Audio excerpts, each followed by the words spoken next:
Hello বন্ধুরা, কেমন আছেন সবাই? আশা করি সবাই ভালো আছেন। পিশাচ কথা ভূতের গল্প কেমন লাগে অবশ্যই আপনাদের মতামত জানাবেন। আর আপনারা যদি কোনো ঘটনা আমাদের কাছে শেয়ার করতে চান তাহলে 8101571202 এই নম্বরে পাঠাতে পারেন। ধন্যবাদ। সেই রাত ছিল পূর্ণিমা, রং ছিল ফাল্গুনী হাওয়াতে। আকাশের গোল থালার মতো চাঁদটাকে দেখে রতন মাঝি কিশোর কুমারের গান গাইতে গাইতে তার সাধের নৌকা নিয়ে পাড়ের দিকে ফিরছে। আজ তার মনেও রং লেগেছে। বহুদিন পরে রতন মাঝি আজ নৌকা ভর্তি মাছ পেয়েছে। এই বিক্রি করে যা টাকা আসবে তাতে এই মাছটা চলে যাবে ভালোমতোই। মাছ ধরে জাল গোটাতেই চারিদিকে অন্ধকার নেমে এলো, কিন্তু তাও আজ রতন মাঝির কোনো তাড়া নেই ফেরার। মনের খুশিতে গঙ্গার উপর দিয়ে ধীরে সুস্থে দাঁড় বেয়ে চলেছে। নিকষ কালো গঙ্গার জলে পূর্ণিমার চাঁদের ছায়া পড়ে চারিদিকটা আলোকিত করে রেখেছে। পাড়ে পৌঁছে রতন মাঝি দেখল পল্টু এসে দাঁড়িয়ে আছে। আজ এত মাছ উঠতে দেখে অন্য এক মাঝিকে দিয়ে আগেই তার ভাইপো পল্টুকে খবর পাঠিয়েছিল যেন পাড়ে আসে, না হলে এত মাছ তার একার পক্ষে বয়ে নিয়ে যাওয়া সম্ভব নয়। বয়স তো 60 পেরিয়ে গেল, আর শরীরে জোর নেই আগের মতো। পল্টু নৌকাটাকে পাড়ে তুলে খুঁটির সাথে দড়ি দিয়ে বেঁধে দিল। মাছগুলো সব চাদরে মুড়ে ভালো করে পুটাল বেঁধে রতন মাঝি একটা মাথায় নিল, আরেকটা পুঁটলি পল্টুর মাথায় চাপিয়ে দিল। কাকা, তাড়াতাড়ি চলো, এতটা রাস্তা জঙ্গলের ভিতর দিয়ে যেতে হবে, অনেক রাত হয়ে গেছে বলে পল্টু রতন মাঝিকে তাড়া দিল। সামনে প্রায় 4 মাইল রাস্তা এক গভীর জঙ্গলের ভিতর দিয়ে চলে গেছে। সেই রাস্তা পেরিয়ে আনন্দপুর গ্রামে শুরু। তারপর আরও 1 মাইল গেলে রতন মাঝির বাড়ি। রাতে নানারকম হিংস্র জন্তু জানোয়ারের ভয়ে এই জঙ্গল পেরোনোর সাহস গ্রামের কোনো লোকই করে না। তার উপর গ্রামেগঞ্জে যা হয়, ভূতের ভয় তো আছেই। বছর 20 আগে এই জঙ্গলেই এক বুনো কুকুর আক্রমণ করেছিল রতন মাঝিকে, এরকমই এক রাতে মাছ ধরে ফেরার সময়। সারা শরীর ক্ষতবিক্ষত হয়ে গেলেও শেষ পর্যন্ত লড়াই করে সেটাকে মেরে কাঁধে ঝুলিয়ে সেদিন বাড়ি ফিরেছিল রতন মাঝি। সেই ক্ষতের দাগ আজও আছে শরীরে, কিন্তু তারপর থেকে এই জঙ্গলের প্রতি ভয়টা চলে গেছিল। একমাত্র রতন মাঝি পারে রাতের অন্ধকারে এই জঙ্গলে পেরোতে। এক হাতে মাথায় মাছের পুঁটলিটা ধরা, আরেক হাতে একটা টর্চ জেলে। আগে রতন মাঝি চলেছে গান গাইতে গাইলে, পুঁটলিটা ধরা আরেক হাতে একটা টর্চ জেলে আগে রতন মাঝি চলেছে গান গাইতে গাইতে। আর পিছনে পল্টু চলেছে ভয়ে ভগবানের নাম জপতে জপতে। তখন 2 মাইল রাস্তা প্রায় অতিক্রম করে ফেলেছে তারা জঙ্গলের ভিতর দিয়ে।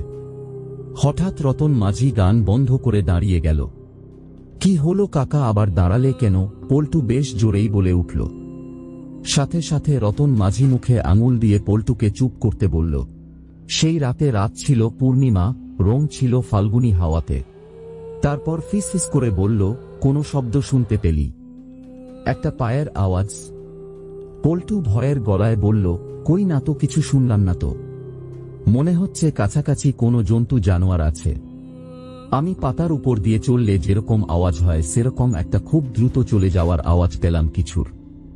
এরকম পায়ের আওয়াজ তো খুব ভারী শরীরের কোনো জন্তু চললে হয় বলে রতন কাকা টর্চটা এদিক ওদিক ঘোরাতে লাগলো, কিন্তু কিছুই সেরকম চোখে পড়ল না। রাতে ওরকম সব শব্দই বেশি জোরে মনে হয়। ও কোনো কুকুর, শিয়াল হবে, তাড়াতাড়ি চলো, এখনো জানেকটা পথ বাকি বলে পল্ট এনা। কোনো কুকুর, শিয়াল হবে, তাড়াতাড়ি চলো কাকা, এখনো অনেকটা পথ বাকি বলে পল্টু এবার রতন মাঝির হাত থেকে টর্চটা নিয়ে আগে এগিয়ে গেল। রতন মাঝিও আর কিছু না বলে পল্টুর পিছন পিছন হাঁটা দিল। পল্টু প্রায় দৌড়ানোর মতো করে জোরে জোরে পা ফেলে জঙ্গলটা পার করে একটা স্বস্তির নিঃশ্বাস ফেলল। কাকা আর আমি এত রাতে এই জঙ্গলে ঢুকব না, এই প্রথম আর এই শেষ বলে পল্টু পিছন ঘুরতেই দেখে কাকা নেই। টর্চটা জঙ্গলের দিকে তাক করে বেশ কিছুক্ষণ অপেক্ষা করল পল্টু, কিন্তু না তার কাকা রতন মাঝির দেখা নেই। মুহূর্তে ভয়ে পল্টুর সারা শরীর ঠান্ডা হয়ে গেল। কাকা কাকা করে 15 মিনিট চিৎকার করার পরেও জঙ্গল থেকে কেউ বেরিয়ে এলো না। পল্টু মাছের পুঁটলি সেখানেই রেখে দৌড় মারল বাড়ির দিকে। হাঁপাতে হাঁপাতে বাড়ি পৌঁছতেই রতন মাঝির বু সন্ধ্যারানী বলে উঠল, কিরে পল্টু, হাঁপাচ্ছিস কেন? তোর কাকা কই? জানি না, আমার পিছন পিছনই তো আসছিল, কিন্তু জঙ্গল থেকে বেরিয়ে। দখি কাকা, অনেকক্ষণ অপেক্ষা করলাম, বেশ কয়েকবার।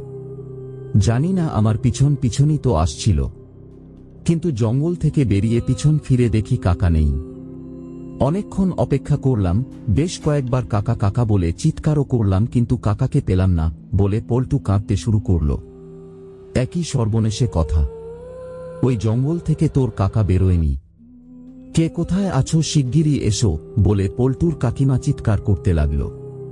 পাশের মন্দির চত্বরে বসে তখন গ্রামের বিশু, তপন, রানা আর কেষ্টা তাস খেলছিল। সন্ধ্যারানীর চিৎকার শুনেই সকলে ছুটে এলো। বিশু বলল, কি হয়েছে কাকিমা?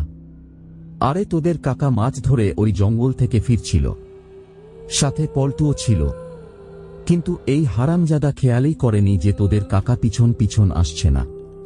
প্রায় 1 ঘন্টা হয়ে গেছে, এখনো মানুষটা ফিরল না। আমার মন বলছে কিছু একটা অঘটন ঘট। বিশুরা নিজেদের ভিতর একটু মুখ চাওয়াচাওয়ি করে নিল, কারণ এত রাতে ওই জঙ্গলে ঢোকার সাহস তাদেরও নেই। তাও সন্ধ্যারানীকে সান্ত্বনা দিয়ে নিল, কারণ এত রাতে ওই জঙ্গলে ঢোকার সাহস তাদেরও নেই। তাও সন্ধ্যারানীকে সান্ত্বনা দিয়ে তপন বলল, দাঁড়াও কাকিমা, দেখছি কি করা যায়। তপন, রানা আর কেষ্টাকে বলল, তাড়াতাড়ি গ্রামের আরো সবাইকে খবর দে। তপন, বিশু, রানা, কেষ্ট আর গ্রামের আরো প্রায় 10 জন হই হই করতে করতে হাতে লাঠি আর টর্চ নিয়ে সেই জঙ্গলে প্রবেশ করল। শেষ যে জায়গায় পল্টুর সাথে রতন মাঝি এসেছিল সেই জায়গা পর্যন্ত গ্রামের লোক গিয়েও রতন মাঝির কোনো খোঁজ পেল না। শেষে সিদ্ধান্ত হলো কাল সকালে দিনের আলোতেই খোঁজ করতে হবে। এখন আর খুঁজে কোনো লাভ নেই।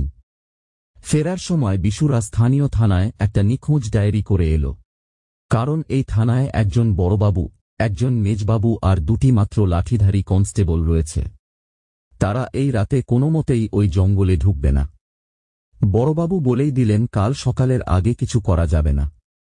সেই রাতটা সারা গ্রামের লোকই খুব উৎকণ্ঠার ভিতর কাটালো, কারণ রতন মাঝি আদ্যপান্ত একজন ভালো মানুষ ছিল, তাই তাকে সবাই কাটালো, কারণ রতন মাঝি আদ্যপান্ত একজন ভালো মানুষ ছিল, তাই তাকে সবাই ভালোবাসত। বিশেষ করে পল্টু নিজেকে কিছুতেই ক্ষমা করতে পারছিল না।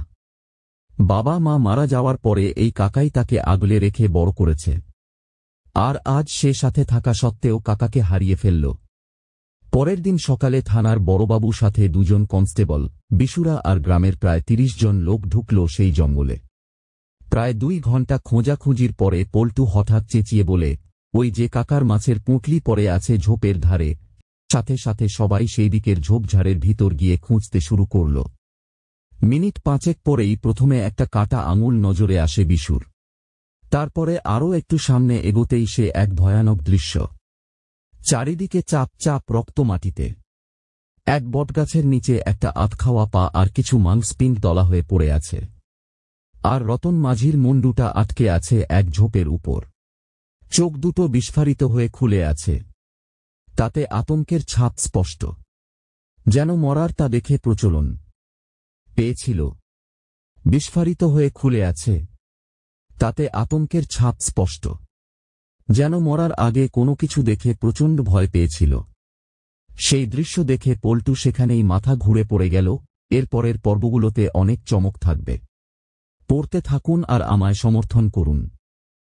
এইরকম সত্যি ঘটনা শুনতে যদি আপনাদের ভালো লাগে অবশ্যই লাইক, কমেন্ট, শেয়ার এবং সাবস্ক্রাইব করে আমাদের পাশে থাকুন।